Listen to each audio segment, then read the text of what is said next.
The following podcast is brought to you by the Johners Podcasting Network, found exclusively at WrestlingWithJohners.com. There's a new bar in town.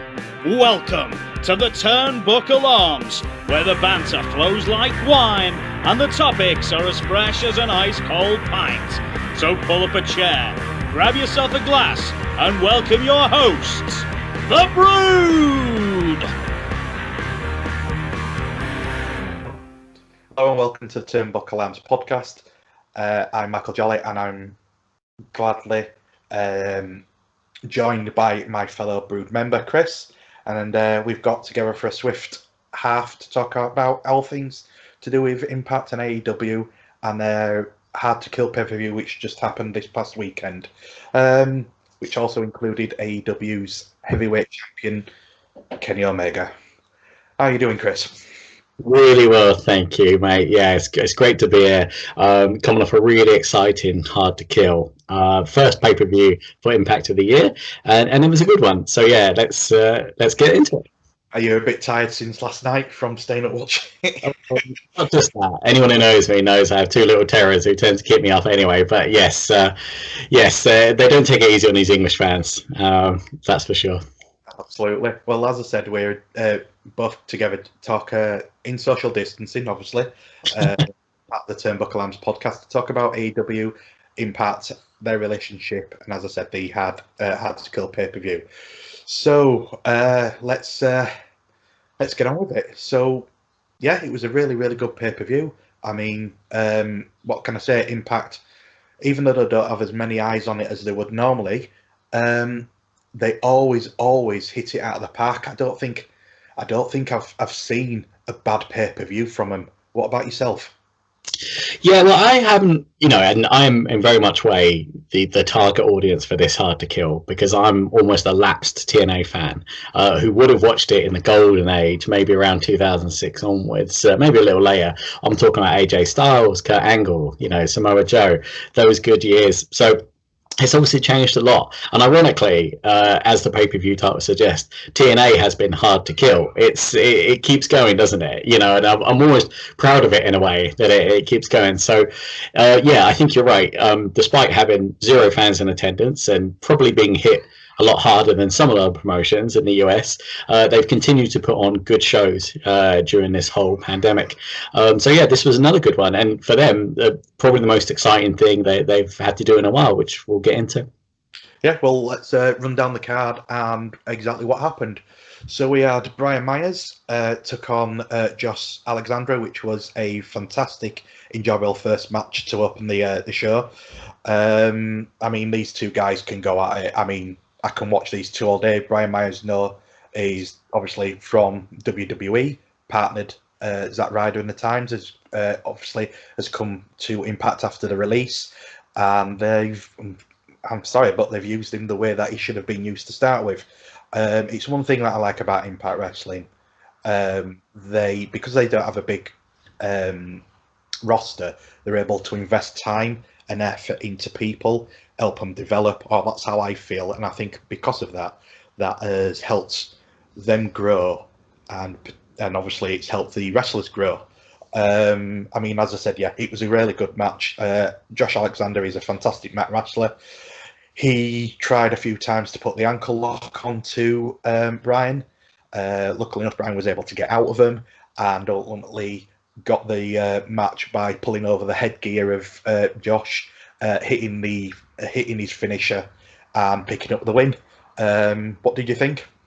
Yeah, a really good opening match, and as we always say, the two most important slots in any pay-per-view are ideally the end, the final match, the headliner, or the opener, the curtain jerker. So it's really important that you have a solid opening, and I was really impressed. It's great to see Myers, always a big fan of him in his erstwhile time in WWE, and yeah, it was the first time for me seeing him on a TNA pay-per-view, so I was impressed, to be honest, because a lot of his career, obviously, he's been treated as, let's say, a bit of a joke, perhaps. It played into his character a lot. So for me, it was really good to see him, treated more seriously, I think, and it shows that he can be a legitimate threat. But yeah, really good opener, action-packed, and as you said, a great way to start the show. And again, for someone who hasn't watched it for a long time, that's what you need, isn't it? And it was good also for me to see, someone I did know against someone I was excited to see that I'd never seen in a match before. So yeah, good on them both. I thought really strong opening, good action. Absolutely, as you said, it's from someone who has been away from Impact for quite a while, or obviously when it was TNA. It's unfortunate that they're bringing out their best work during a period of time where people can't watch it live. Now they've never had the biggest of crowds anyway, especially when they were at Impact and during TNA and Impact when they were at Orlando, Florida. But they've always performed well and performed to the means that the limit. The level has been there, and they've performed to that level. They've never gone, oh, that we'll just put it with this. And I think that's one thing that Impact have always excelled themselves with. And as you said, yeah, two fantastic wrestlers. Absolutely love the walking weapon, as he's called, and the most professional wrestler. But yeah, absolutely, as you said, fantastic opener. And then we went into a mixed tag of Crazy Steve and Rosemary versus Caleb with a K and Tennille Dashwood. These two have been building for a while, or these two groups have been building for a while. Tennille Dashwood has always done very well. Obviously, outside of the world of professional wrestling, it's been a bit hit and miss because she's worked with Ring of Honor, she's wanted to work with Stardom, but allegedly wanted too much money and they weren't prepared to work with her. And then she's come back to America to work with Impact. I think she's doing really well. Obviously, depending on if we can get more eyes on it and potentially another show, it could be something that could build for her to get into the title picture. If not, after this rivalry has been done with. Rosemary, I've always loved the character. It's nice to see Crazy Steve come back. And fun fact, well, I say fun fact, it's not fun. Did you know he was blind? No, I did not know that. Really? Wow. He has been blind for quite a long time, and he is still able to wrestle the way he does. Now, I'm not saying he's fully blind, but he's medically blind. And I thought that was, for what he does in the ring, I think that is incredible. Ever since I found out that, every time I watch him now, I'll go back and watch his old matches. I'll be like, how are you able to do this? But yeah, sorry. So yeah, anyway, these two took turns in dominating the other people, the other team. There was a scene in it where Tennille and Caleb decided that they would prefer to take a selfie in the corner as Caleb goes for a moonsault, which missed. These two, you can clearly see that it's all about the social media side of it. It's the building of them as characters, which I think is very good, because obviously for me, you don't want everyone to have a cookie cutter style of wrestling, because why would anyone watch you? And I think it was really good. I think the right people won, which ended up being Crazy Steve and Rosemary. I think it helps them maintain this stable, but Tennille Dashwood and Caleb are one of these teams that can take a defeat. It is not going to end up causing them any issues down the line. I mean, we've seen it many times where people have taken a loss, but they've still carried on excelling that ladder up to the top. So yeah, again, yeah, they both took turns taking over, dominating the match, but ultimately the faces won. What did you think about this one? Yeah, spot on. It wouldn't affect them at all to lose, and a good heel team can lose and lose and lose, or just a good heel in general, that's what they do, really, isn't it? At the end of the day, like, more often than not, the heel probably loses, and they can come away, still making everyone feel good about that. And she's so good at doing this, Tennille, sorry, she's so good at doing this all about me gimmick, and that is her thing. It plays into a kind of real life Instagram where she does a lot, she's a model as well, so it all kind of works into that. She's got a great look. I've always loved the kind of like gloves that she wears, the aviator shades. Even when she was a completely different character in WWE, playing Emma, I believe, she, was still very entertaining. And since then, and since she left that, I've always wanted her to kind of find her niche, and it seems to be in the Impact Zone. That she's found that niche. So for me, she's a very strong character. And she, probably carried a lot of that character work. Those two together, one of the few things I have seen recently is the work of those two, and they do make a lovely kind of entertaining heel team. It plays up to the social media gimmick. It's very like apropos for the times as well. And yeah, it was a good match. Like you said, lots of back and forth. Really, no one really took the advantage for too long on that. And as you said, it was the right result. That Crazy Steve fact has blown my mind a little. It's put me off a little because it's thinking of I wouldn't say disadvantage, but having a disability like that, being kind of partially blind, and being able to put the trust in not only yourself to perform these maneuvers, but to have the performers around you share that trust with you. It takes a lot of courage. So I'll give it up to him. I did not know that, and all facts. And then when this goes out, I will, if I am correct, I will post the link to his interview that he did, or during it, but if I am correct in it, it's, as I said, it's an amazing thing to have, and for him to apparently the only people that knew were people that were wrestlers. Yeah, so crowd or anything. He was able to cover it so well. So right, so let's go into what was a quite violent match. Not the one I'm going to end with, but it was an old school rules match. So this was Tommy Dreamer, Rhino, and Cousin Jake taking on Violent by Design, which was Eric Young, Dina, and Joe Doring. Now, obviously, Dina turned his back on Cousin Jake to set up this match, and obviously set up the group of Violent by Design. I mean, this is old school NWA. 80s, 90s wrestling.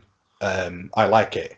I mean, I'll watch any type of wrestling, but I absolutely love this. It was just hard hitting, just brutal match fighting. I mean, both teams, again, like you would do as a standard match, took turns dominating. You had some high flying, you had some very, very close call hits that looked a bit too close to the knuckle. And all I can say from this is Joe Doring, he looks like he's 7'5". He's built like a wall. When you put him next to them other five wrestlers, he looks massive. Definitely. Eric Young's team got the win after Eric Young used I believe it was a hockey mask, smacking it over Jake to get the match win.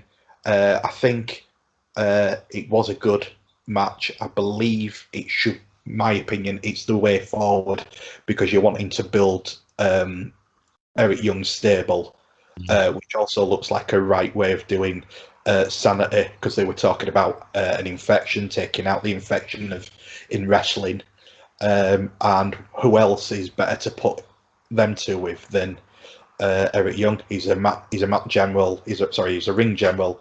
Matt Doring is just an insanely monster of a man, and it's good to have him with Eric Young. And then obviously you've got Cousin Jake. Sorry, not Cousin Jake. You've got Dina, who is now able to have a bit more of a breathing space and build his character. And again, as I said, the best person to give him is Eric Young, because he's fantastic at building character.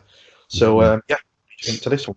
Yeah, I agree with that. But Eric Young is TNA in a lot of ways, isn't he? He had his prime years there, I would say. I remember watching him and seeing him kind of flourish there, really, before he moved on. And it's good to see him back here, because he really does make me think of TNA when I see him.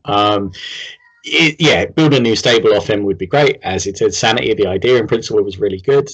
His character work is fantastic. So anyone around him, will learn from him.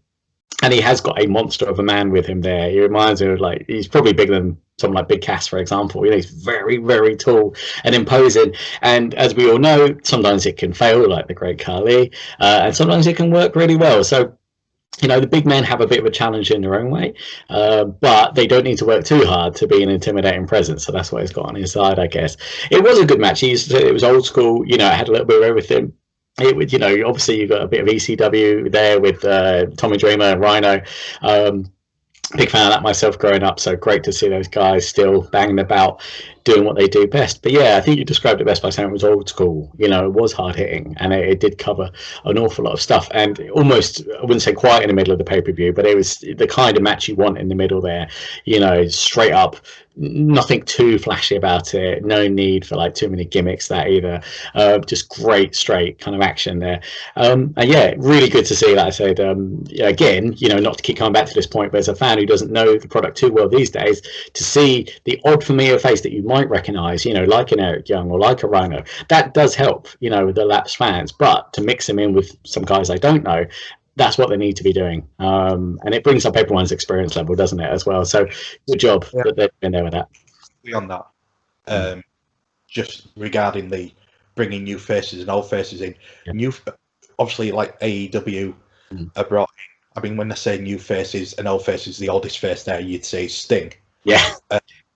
But they're already established that people will come over and watch them. Whereas with Impact, you've got a mixture of old people that, like myself, will remember from the early TNA days, and then going into Impact, and then you've got the new people that are coming up through the ranks that have ended up going then on to WWE. Like, look at the Rascals, ended up going. And then you've got people that they can depend on, like the Eric Youngs, Rhinos. Yes, they are older names, but I know if I'm going to watch them, I'm going to be able to know that I'm going to have a safe match. There's going to be very, very little wrong with the match, and I think that's what Impact have done really well with them. Right, so we're going to go on to our tag team championship match for the vacant knockouts. So these two teams have built their way through a tournament, facing off against the likes of returning Jazz. You had you had even Killer Kelly. Just a couple of names that they brought in from the Indies and retirement, just to help make the Knockouts Tag Team Championship a little bit better than just grouping it together, which unfortunately WWE have done with theirs. And it ended up being Kiera Hogan and Tasha Steelz taking on Havoc and I want to say Nivara. So I do apologise if I've butchered the name. Now, these two have done fantastic to get to the finals, and this match didn't disappoint. There was a couple of issues that I felt that, because they've not wrestled a lot together, they were a bit worried, especially the likes of Hogan and Steele. They were a bit worried about whether or not they were going to be, in my eyes, going in a bit too heavy. And, the last thing you want to do is come off and get hurt. But I think that's down to not working with Havoc too much. I mean, if you see them, if they wrestled each other non-stop on, because unfortunately you've got no house shows, if they wrestled non-stop on house shows for 3-4 weeks and then came to a pay-per-view, I think the chemistry would be a hell of a lot better with any match that goes onto a card. But because they've not got the ability to work in front of house shows and tweak and finalise what they want, it sometimes can be the only downside. But as I said, the match itself is fantastic. I've got no issues with it at all. I just think that also having the crowd, as we talked about before off air, is something that people can't adjust to sometimes, or people are all right with it. Just depends on how you're down to. But ultimately, it came down to the fact that Fire and Flavor, as they're known, became the first new knockout team champions for the women's division in Impact's now career. And do you know what? I've got no issue with that, because they're a new team. They're young. They're a team that will be able to work well with others, especially with the likes of what they've got in the women's division. Now, a lot of people go on about how fantastic NXT's women's division is, but Impact, even if they're on as a free agent, the Impact have done fantastic getting the women in that they've used to build other people, as I said, even if it's just there just for time being. But yeah, these two took turns again, as like you should do. Took turns taking the role of dominating. They worked well with tag teaming. The hot tags were there. You know, they're cutting off of opponents, like cutting off of Havoc, and that was what you should be doing. And it worked really well. And because of that, I think them winning is a good way of going forward. Yeah, as I said, with the exception of not being able to tweak it on house shows. What did you think? That's a really good point about not having house shows, actually. You know, because you wouldn't have known it that they hadn't wrestled that much, because it was a good match. You know, it really was. And I just want to talk quickly about, you mentioned about the women's division. You know, the knockouts division and Impact has always been a real pivotal piece of their, you know, puzzle, actually. And again, that was, for me, that was a big highlight of watching it during its so-called kind of golden era. And I just wanted to give a quick shout to Madison Rayne, who actually retired officially kind of last night. Her and Gail Kim came and presented the tag titles. Two legendary women, you know, and that shows the strength that they used to have, I think, in that division, to say those two were there on the night as well. I've always actually thought the Knockouts was a great name as well, coincidentally. I always thought that was a great title for the women's division. And yeah, moving forward now, they've gone with some younger talent. Like you said, they have always kind of used women well, I think, and the female talent they've got. So it looks to be carrying on to the future now. The belts were vacant for some time, obviously, because they just didn't exist, essentially. So it's great that they've been brought back into it, and shows that they're putting a lot of faith into that division as well. You know, and that's something AEW that is something else we've covered on other shows, but they've struggled, I think, a little to really lift that women's division. And I think they could look to their neighbours here, and maybe they will now, without going into it too much, you know, and maybe borrow some of that fantastic talent. So the match itself was great. There was several kind of moments where you had, I think, Havoc, you know, with double teamed and used the strength to really pull off some impressive spots. I think there was a fall-away slam, double fall-away slam at one point. So yeah, some of the spots with her were fantastic. But yeah, the right winners, and it was nice to have that celebration of some of the women they've had in Impact, and yeah, have Madison come out, announce her retirement, but also kind of pass the torch, as it were, which was a really lovely moment, I thought. So yeah, it was good. Yeah, I agree with you. As I said, I thought it was really nice to have them to present the belts, and as you mentioned, something that we will mention a little bit later on to end the show. Hopefully the tag team champions belts will not just be on Impact. So, but we'll see. We'll go into that a little bit later. So we got an unannounced appearance from the Super Cup winner Ace Austin, who won the cup last Saturday at Genesis. He came to the ring and basically stated that why I want to be involved in the X Division championship. Scott Demore came out and said basically that's done and dusted. There's no reason for you to be in that. That's something that's been signed off for a while. However, it's something you brought up, that you want new talent, you want stuff to put eyes on the product. And who turned up? I'll let you answer that. Oh, always ready himself, Matt Cardona, aka Zack Ryder, aka the man who will not die. He, yeah, okay, let's get into it. I'll give my thoughts on Matt's appearance. I mean, yeah, still a free agent, but I just thought, you know, for someone to if you're going to put a talking point on something. Yeah. Have somebody who is the biggest free agent at the moment. I mean, people go, yeah, but this person, but someone who didn't sign with AEW to go to Impact is, and we don't know just yet whether or not this is a signed contract. It's still classed as a free agent as of time of recording this. I thought it was fantastic. I mean, something that we didn't mention at the beginning, which I will say now. brilliant new broadcasting team. We had Oh, D'Lo Brown and Matt Striker, and D'Lo Brown did the Taz thing from Jungle Boy with the music. He was like, holy what? I mean, I can listen to D'Lo Brown all day. He's just fantastic on the mic. A lot of people don't like Matt Striker, but I actually really think him and D'Lo will work really, really well. And congratulations, Josh Matthews, for his promotion to being a producer role.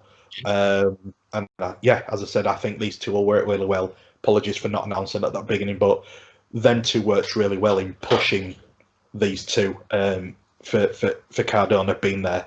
I think it was the right thing to do. Yes, the match didn't last long. In fact, was it really much of a match because Matt defeated Austin by disqualification? It did need to be a match. It was just something that needed to be there to establish and put eyes on the product and talking point for something that potentially could happen later. What did you think about it? yeah, it was a great surprise. I was surprised when he didn't sign for AEW. Actually at the time, because I thought when he was in there very briefly, I thought, oh, this is it. This is his home now. He's got friends there. He had Cody there, so I was pleased that Matt or Zach, whoever you want to call him, is a man who marches to the beat of his own drum, and he seems to understand now that the destiny is in his hands. He has got the talent to kind of get over, and he's always seemed to do his own thing, and he's proven that again, I think, by maybe signing for Impact now, or maybe continuing to be a free agent, but he's not doing the predictable thing, I think, of sticking with an easy option. So yeah, it was like you said. It could have just been a run. It could have been anything. It didn't have to be a match per se. The announcement was enough. It's good to see him there. It's good to see him anywhere, really. So I'm just pleased. Part of me wants him to sign for someone, and I'm sure he will. Of course, he's too valuable to let go. Also, just quickly back to your point about Matt Striker, I really like him as a commentator. His kind of cadence and slightly kind of less enthusiastic tone sometimes is really good. You just have to look at Kenny Omega's intro to hear some really good commentary work and how he built him up as he was walking to the ring. But anyway, back to the match. Yeah, great to see Matt there. As he said, that always ready catchphrase is kind of becoming the law, isn't it? Because you feel like he could kind of turn up anywhere, and that's great. It's what you need, isn't it? It's someone with a bit of mystique, who you're never quite sure where he might turn up. And maybe next week he comes back to AEW again. Who knows? I'd like to see someone like that. I'd like to see him like float between promotions, and just kind of appear, maybe in New Japan, maybe wherever. But maybe that's his destiny now. Having said that, of course, Brian Myers is in TNA. Those two will probably not want to tag together again, but I'm sure that they'll be pleased to be in the same promotion, being one of best friends. So, yeah, great appearance and a feel-good moment, I would say. Absolutely, yeah. I popped when he came out. He was awesome. Next, we'll go on to the Triple Threat X Division Championship match. So we had Chris Bay, Manic, and Raju taking on Manic for his title. Now, obviously, Manic is the new champion from previous, and you've got Raju who wants the belt back. Whenever there's an X Division Championship match, you're always expecting something special, and this match did what it said. I don't think an X Division match for a championship has ever been a letdown. You can always expect something, especially when it's triple threat, because you've got people that can take over. You can have a breather. You can introduce extra little bits. We saw Manic defeat Raju and Bay to keep the belt. We also saw him lose his mask. And I love the fact that Matt Striker and D'Lo Brown were just sat there saying, "Who is he? Who is he? Just look at the tattoos, you know who he is."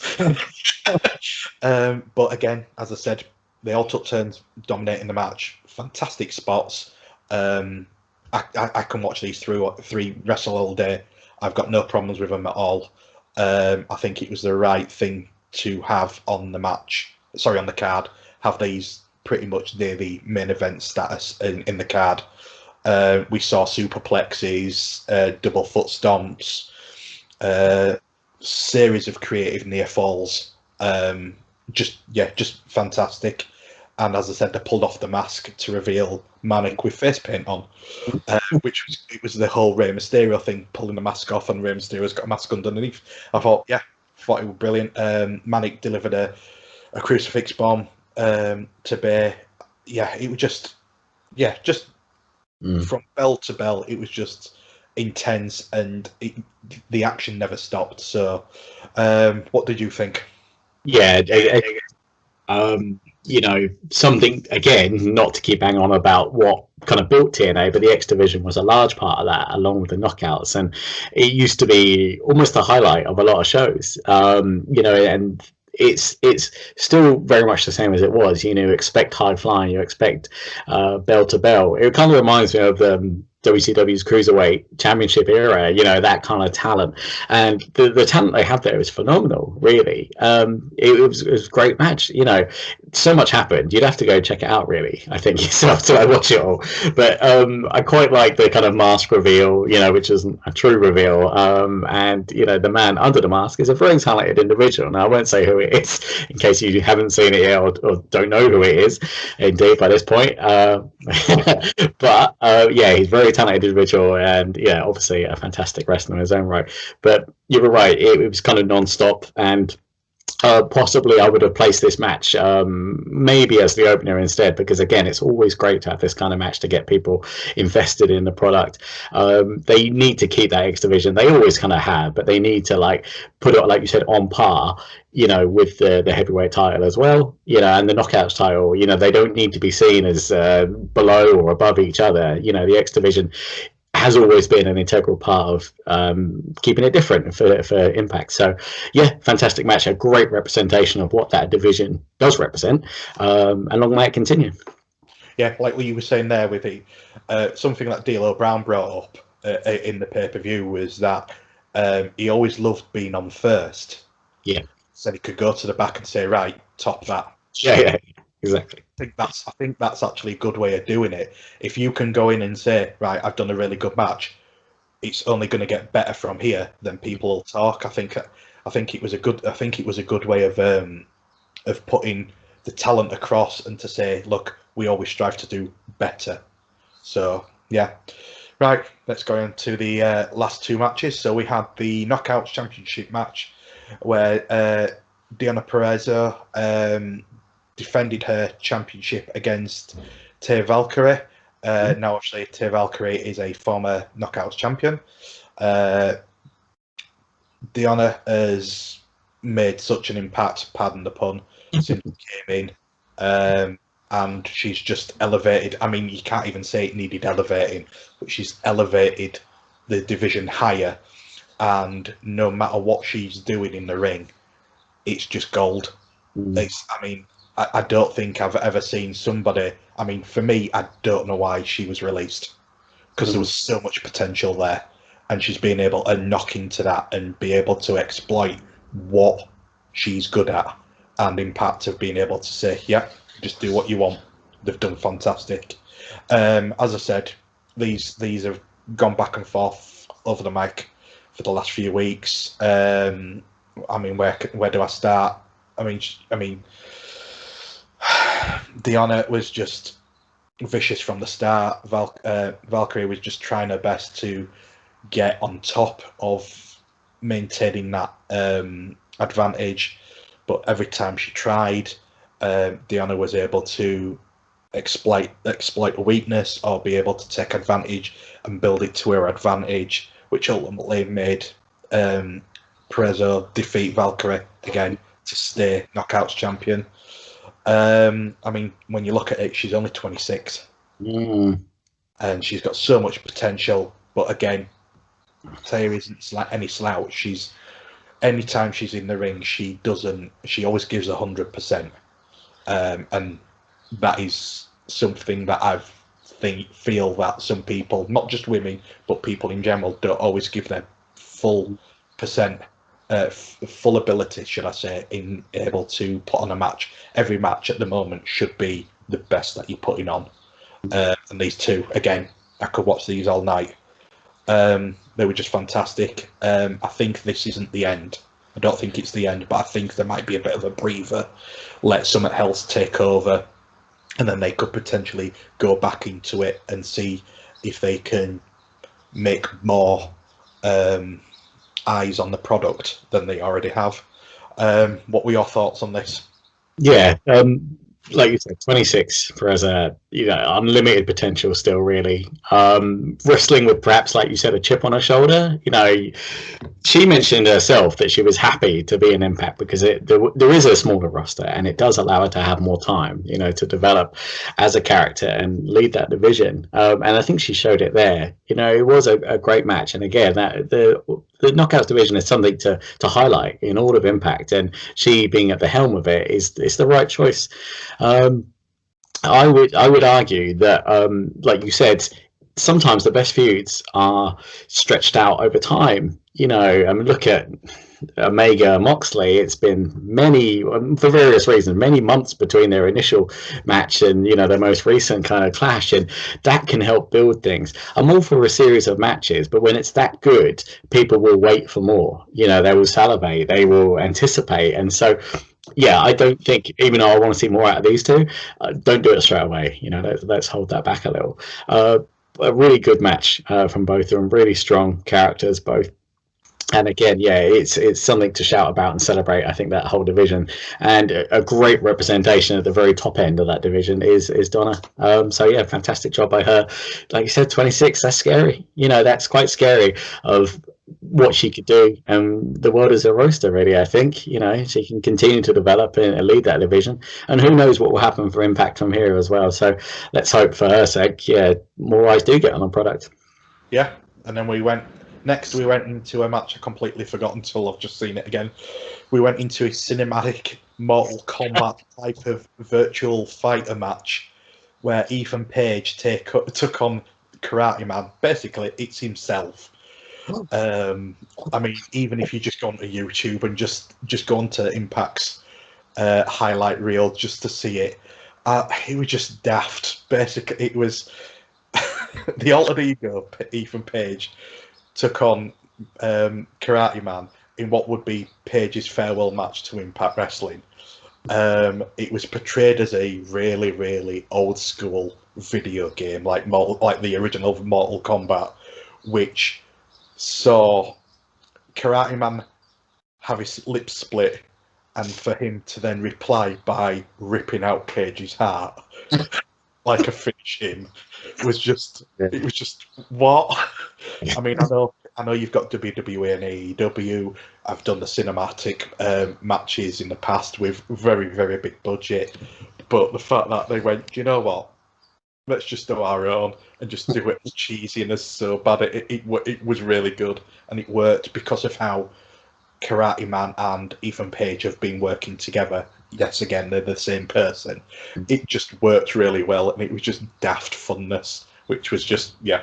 What did you think? Yeah, again, we've seen an awful lot of cinematic matches, the last year or so, and with good reason, because it's something different and you can be creative while still being COVID safe, I think. And there is always room for it in my world. And it's that point in the pay-per-view where you need something different, don't you, to refresh yourself, for what's coming up. So it was well placed as well. And for me, wrestling has always been variety acts, so there is room for stuff like this, and it kind of, again, it works with this YouTube generation of ours. It's something that you have seen on YouTube.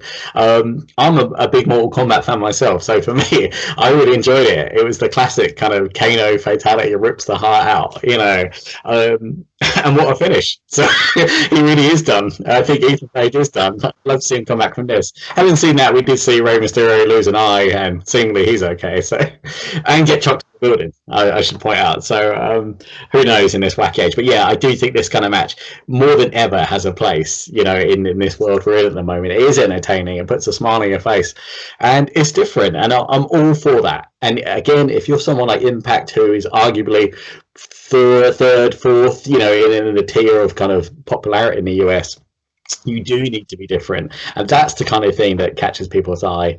And yeah, so yeah, really, really nice to see. And I want to see. I think you're right. There is places for cinematic, and the fact that Impact knew that they were never going to go outdo everyone else. They just went, do you know what? We'll use Ethan Page and the Karate Man gimmick from, like, if you want to look at the Cobra Kai style thing, and just be daft with it. It doesn't have to be 7 hours worth of filming and CGI and all that. It can just be daft because that's what it's meant to be. So next, before we go on to the next match, we saw Dan Callis bumping into Moose. I'm basically saying take it easy on Kenny Omega, which Moose declined and suggested he might even turn up at AEW Dynamite in the future to take on Omega afterwards. What brief point? What did you think to that little bit of introduction to each other? It was a great tease, wasn't it? You know, I think Omega will have his hands full with Moxley at the moment, and but the idea of course, you want to see someone ultimately from Impact challenge, Omega, don't you? And he would be a great pick for that. So it was a great tease, but nothing more. I think at the moment, I think it was purely just a kind of threat to help build up the match. But yeah. I'd love to see it. I'm all for the crossover. We'll get into this, but yeah, it was a great moment. Don Callis on screen is a fantastic listen. I've recently listened to his his interview on Chris Van Vliet's show. Yeah. He's a really interesting individual with a really admirable outlook on life, I think. I recommend people listen to that. And it shows a lot about how he's thinking and what he cares about in wrestling, and how this has all come to fruition. So, yeah, he's a great character. So it was lovely little interaction. And I'm a sucker for like a backstage moment, I have to say, and that's something that I don't see enough of in AEW sometimes. So, yeah. And then bring it on, the main event. Oh, well, we've got one just beforehand. Sorry. So we had the Barbed Wire Massacre match. Of course. How can I forget? Get that? Yeah. Now, these two, we could spend an entire hour talking about these two. These two have had a storied history rivalry, and whether or not this is going to be the end or not. So we'll just briefly go through that. These two are going to face each other in a barbed wire match. Barbed Wire Massacre, which basically looked like a mixture of a cage match, and then the Impact's. I'm trying to remember the name of it now. I forgot. Basically, where you've got your weapons on the side of it. It was just manic. You knew these two were going to go hell for leather because they've done it before. I mean, Eddie Edwards' character has built and grown more and more after his split from being with the Wolves. People thought, including me, I thought that was it and done. And then he's come back, reinvented himself, made him more aggressive, and I think this has worked very, very well for him. And Sami Callihan, if he were able to do this when he was in NXT, then he would be basically, in my eyes, what the Fiend is now. But without the mask, he's the aggression's there. I mean, again, he's done so much, and these two are just incredible, and they didn't hold anything back at all. And for Edwards to defeat Callihan, I think this is a very, very good way of pushing Edwards back into that title picture again. Obviously, we know he's won the belt, he's had the belt, and he lost it.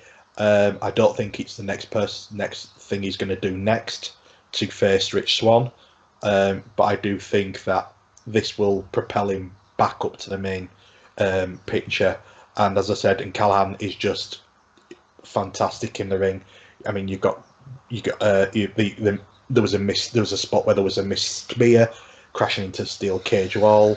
There was a baseball bat wrapped with barbed wire. There was kendo sticks.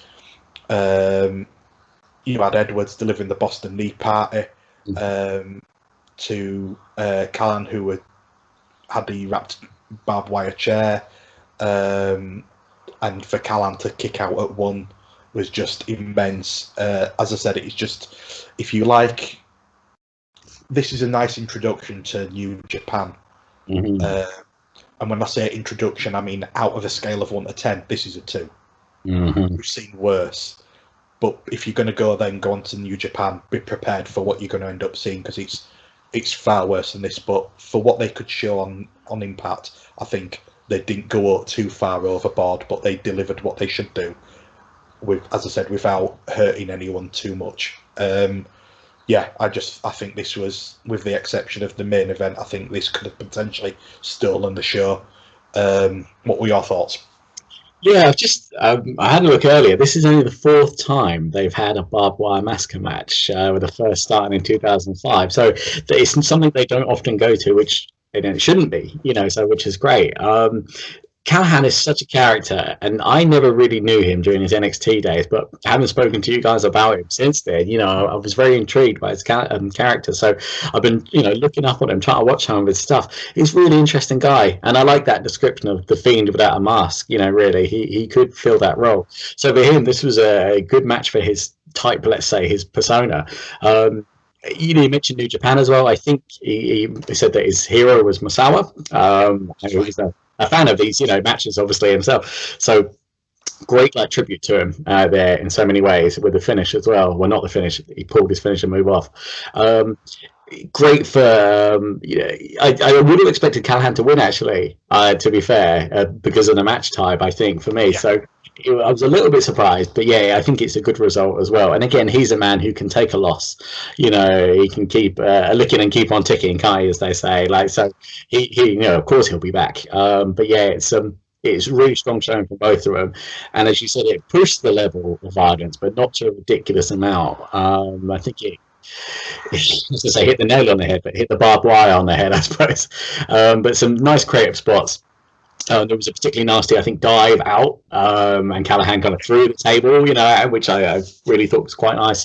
But yeah, a good kind of brutal match, left it on the line, and they looked pretty messed up afterwards, I have to say. They didn't look so healthy. So good for both of them for putting it on the line. And like you said, maybe now more than ever is the time to commit yourself to stuff like this, to give 100%, because let's not forget, not every sport is allowed to even happen at the moment. So I think it's great that these guys who go out there and do it all like that, I think they appreciate that they are allowed to continue to wrestle and entertain the fans, if they're not there in person. So yeah, great match, and a violent, spectacular battle, I'd say. Yeah, absolutely. And then we ended on their main event, which, to be honest, I don't think anyone, if you'd have said this 6 months ago, anyone would ever see this. The 6 people that were in it, as well as the match itself. We had Rich Swann, Chris Sabian, and Moose replacing Alex Shelley, which we'll talk about in a moment, taking on the Good Brothers and AEW's very own World Heavyweight Champion Kenny Omega. Now, 6 months ago, would you have told me I was lying if this was going to happen? Yeah, I would have done, to be honest. Despite having such it.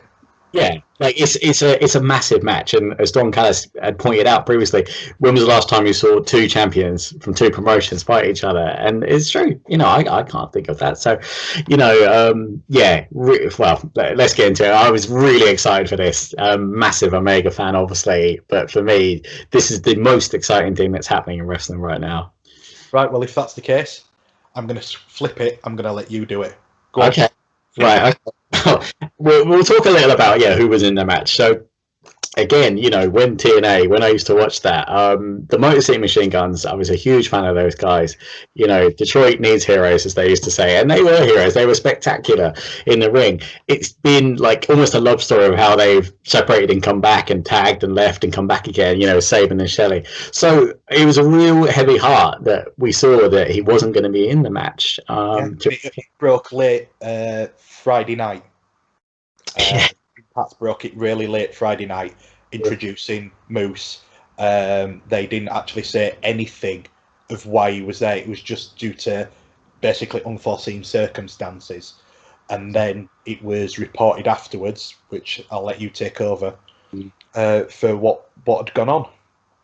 Yeah, Shelley came out with a rather cryptic statement saying that it wasn't related to COVID, but his circumstances were kind of unusual or unique, and the safety of the performance was paramount. So we're still no closer, really, to finding out why he was replaced. He seems to be keeping it close to the chest, which makes me think it might be something to do with his family, in which case everyone respects that. But yeah, it wasn't really talked about either. So you've got the very able Moose, as a replacement, and that also had the added flavour of him teaming up with Rich Swann, and they've had their differences in the past. So for me, it wasn't a bad addition at all. But the fan in me was really disappointed not to see the Motor City Machine Guns go up against, not just the Good Brothers, who are a legendary tag team in their own right, but of course Kenny Omega. So denied that dream kind of tag match for now, but it doesn't mean we can't come back to that.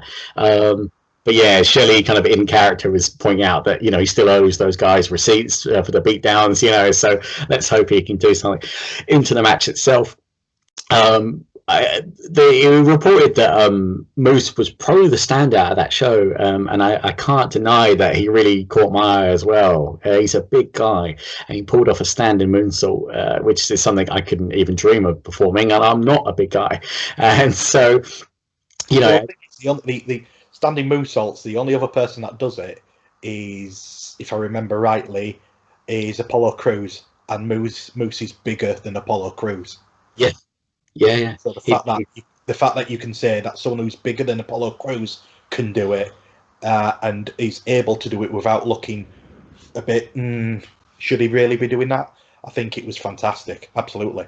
Yeah, and there's a kind of growing legion, isn't there? I would point out Brian Cage in there as well, for someone who's much more athletic than you'd think. Wardlow as well. So there's this.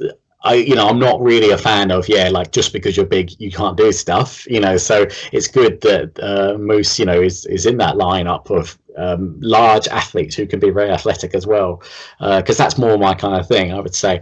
So back to the match, and there was various times that they were trading the advantage, let's say. Rich Swann is a fantastic competitor. His kicks are some of the most vicious I've seen in all the wrestling, so he did a great job with that. Neither team, came off looking bad at all. But I think, and I'll come back to you for your opinion on this, I don't think that outcome was ever in doubt. I'm not sure what you think of that, but I don't. For them to bring in Omega, and for him to be on a losing team for his first match in Impact would be the worst ball dropping ever. There's it'd just be, what's the point? You've just wasted a fantastic opportunity, and you've just wasted it. You're right. The Good Brothers and Kenny Omega had to win this, but again, it's that whole thing of, because of the talent and the caliber of wrestlers you've got in there, it's okay for Rich Swann, Moose, and Saban to lose, because they're up against a team that, as you said, shouldn't win just yet. Especially if you're establishing this partnership on Impact in a match. I just think, it's the right thing to do. And to come back to Kenny Omega, I mean, since he's been coming on to AEW Dynamite, I'm sorry, but if you're a fan of 80s movies, he just reminds me of one of the participants in The Running Man. Yes, yeah, I can see that. Yeah, a lot of his cleaner gimmick in New Japan was based on Snake Plissken from Escape from New York, a classic 80s film. Albert Wesker from Resident Evil, he relishes in playing this kind of old school bad guy with the manic laugh that he's done, and shades, and that's the Kenny that people like, But he looks like the type of over the top villain to an Arnold Schwarzenegger movie. Yeah. It works so well for him that you just go, nostalgia is just awesome with him. You can, as you said, you can clearly tell he's so passionate, and he was really, really wanting to go back to the cleaner gimmick. You could see that as soon as it happened. It was brilliant. I mean, as I said, we could go on and on, but there's only so much we can do while the pub's open. So, as I said, I've got no issues with this at all. If this match wasn't on, I would go for the barbed wire massacre match, but for what this match had, the caliber of talent that it was in, the time it was given, and everyone, that there was no person that was overshadowed. This was a match of the night for me, a match of the card. And I'm sorry, but for me personally, Impact are a company who haven't dropped the ball when it comes to shows and pay-per-views. I don't think I've watched a pay-per-view yet where I've gone, it could have been better. I mean, you're always going to have people that will always overshadow other people in matches. You're not going to have Manic who will overshadow Omega, that type of thing, because they'll all have their place in the match. But the fact, in the card. But the fact that each person brings the best that they can give in each match just shows you why AEW are or should be taking that little bit of relationship with. So yeah, so normally, just to let the listeners know, normally a Swift half is a little shorter than this, but we thought we'd do it as a bit of an extra bumper edition because obviously we had the Impact pay-per-view. So it was only right in talking about that as well as this next little bit, which we're going to finish with. So as we talked about and as we've seen, AEW and Impact have formed some kind of relationship. Personally, I think this is very, very, very good. There are a lot of talent on both shows that would be almost taken to that next level with the amount of wrestlers that are available. Now, obviously, if you're listening outside of the UK, we have indie shows where people are not signed to anyone, so they go anywhere they want. They'll work up north, and then they'll work for the likes of North Wrestling, and then the following week they'll go down to work for Progress. So you'll get a mixture of people wrestling all over, which in essence is a little bit like what AEW and Impact have done. Look at the rosters. So for me, I think as I said, it's a good thing to do. It puts eyes on both products and possibly away from WWE.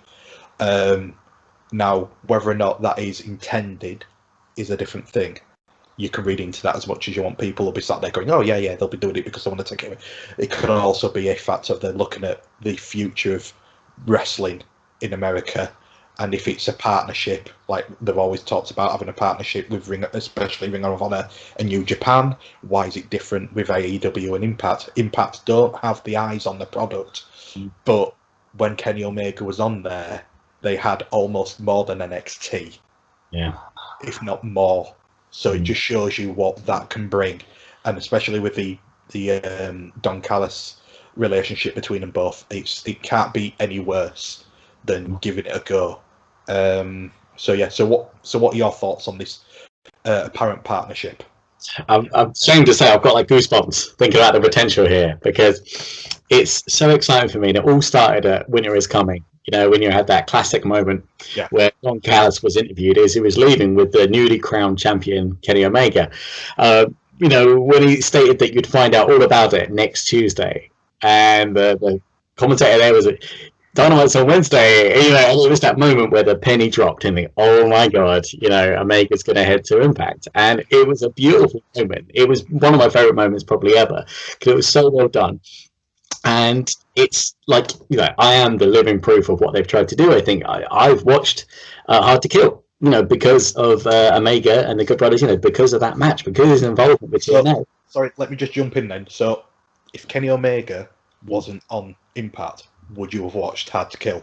No, which is the truth. You know, that's the point. That's exactly what they're wanting to do. They're wanting this relationship to blossom, and it's putting eyes on the product. And because they're not on the same night, they're not losing any viewers. So it's best of both worlds, as you said.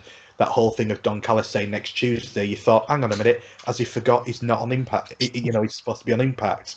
And then for them to turn around and go, no, we're on Impact. It was just like mind blown. But yeah, I think they're not upsetting anybody. They're not out to do each other over because of them being on a Tuesday and a Wednesday. And it can only do both businesses better. AEW are in a position where they know Impact will never outdo them.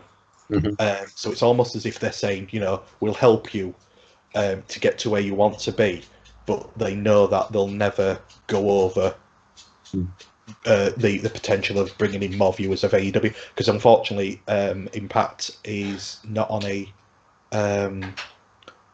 a service that has got the bigger viewers. Mm-hmm. So it's only going to help.